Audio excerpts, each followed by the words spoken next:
Yang menjadi prioritas evakuasi adalah warga yang sedang sakit, perempuan dan anak-anak, serta sejumlah warga binaan dan petugas lapas.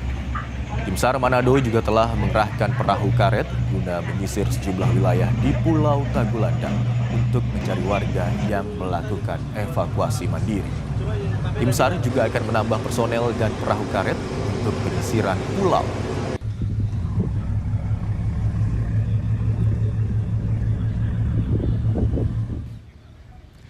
Sejumlah warga Pulau Tagulandang tertahan belasan jam di atas kapal di Pulau Siau setelah kapal yang dinaiki dari Pelabuhan Manado tidak bisa berlabuh akibat erupsi Gunung Api Ruang.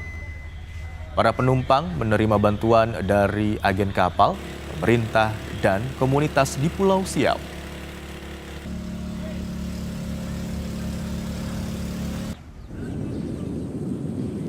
Pasca erupsi Gunung Api Ruang di Sitaro, Sulawesi Utara, ancaman pada warga masih membayangi di dalam radius 6 km. BNPB mengatakan seharusnya ada 11.000 warga yang dievakuasi. Data ini terbagi dalam 3 wilayah risiko rendah, sedang, dan tinggi. Risiko tinggi itu ada sekitar 1.585 jiwa dalam radius 2,5 km yang wajib untuk keluar dari daerah risiko tinggi ini. Ini masih kita koordinasikan dengan BPBD karena saat ini masyarakat secara scatter evakuasi mandiri, jadi kita masih belum bisa memantau dan mendata secara detail apakah yang 1.500 ini dari hitungan populasi statis kita sudah keluar dari radius 2,5 km atau belum. Sedangkan kalau kita hitung sampai risiko sedang dan risiko rendah, kita keluarkan dari radius 6 km yang ditetapkan oleh PVMBG, kita tambah buffer 1 km itu ada sekitar 11.615 penduduk yang harus mengungsi untuk sementara waktu. Dan untuk mengetahui informasi lebih lengkapnya, kita akan tanyakan kepada jurnalis Kompas TV Yanemike Singal di Kepulauan Sitaro, Sulawesi Utara. Selamat pagi Yanemike Singal, bagaimana aktivitas pagi hari ini Gunung Ruang dan apakah evakuasi terhadap warga masih dilakukan? Ya, selamat pagi Imron dan juga saudara. Saya melaporkan saat ini berada di Desa Apeng Sala, Kecamatan Tagulandang. Dan desa lokasi tempat saya melaporkan telah didirikan posko utama yang menjadi tempat atau pusat pengungsian dan juga pusat bantuan logistik yang disiapkan oleh pemerintah Kabupaten Kepulauan Sitaro.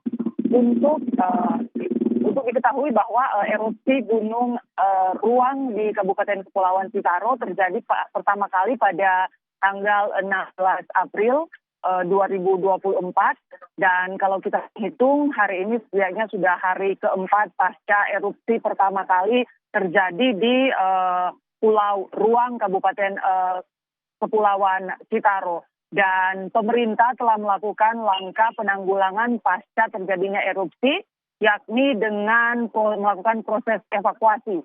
Proses evakuasi ini terhadap warga yang terdampak erupsi. Setidaknya kami mendata ada 10 desa di sekitar radius 6 km dari kawah Gunung Ruang yang harus dan wajib untuk dilakukan evakuasi. 2 desa yang memang berada di pulau yang sama dengan Gunung Ruang ini sendiri sudah berhasil dievakuasi seluruhnya ke tempat yang lebih aman. Sementara di pulau sebelahnya yang juga memang masuk dalam zona bahaya, radius 6 km dari kawah Gunung Ruang ini sendiri, setidaknya ada 10 desa di Pulau Tagulandang yang juga berdasarkan rekomendasi dari pemerintah setempat untuk segera melakukan evakuasi. Dan saat ini pemerintah mendirikan setidaknya ada kurang lebih 4 posko berada di Pulau Tagulandang yang lokasinya di atas dari yang lokasinya di atas dari radius 6 kilometer, yang artinya bahwa posisi tersebut relatif aman bagi masyarakat atau pengungsi yang terdampak dari erupsi Gunung Ruang ini sendiri. Dan kami informasikan juga bahwa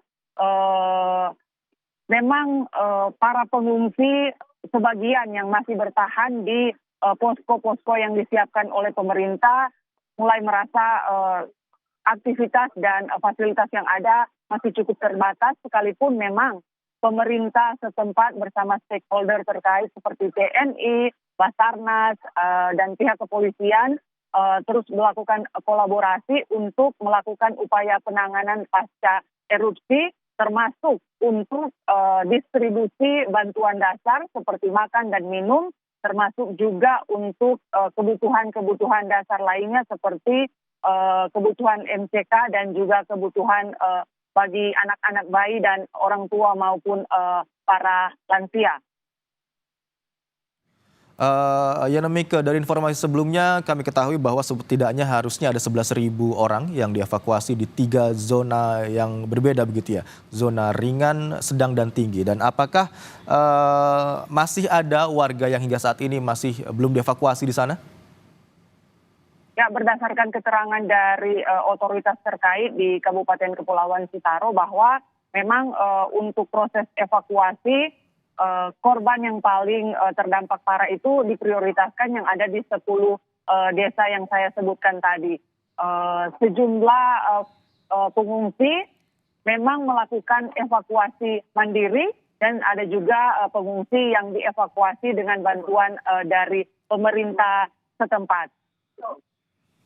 Baik, sudah didirikan posko, salah satu posko utamanya di Kecamatan Tagulandang, di mana di sana ribuan warga sudah berada di sana dengan evakuasi yang terus dilakukan secara bergilir, mulai dari perempuan, anak-anak, warga yang sedang sakit, termasuk juga warga binaan begitu ya, Yanemike. Terima kasih Yanemike Singal atas laporan Anda, selamat bertugas kembali.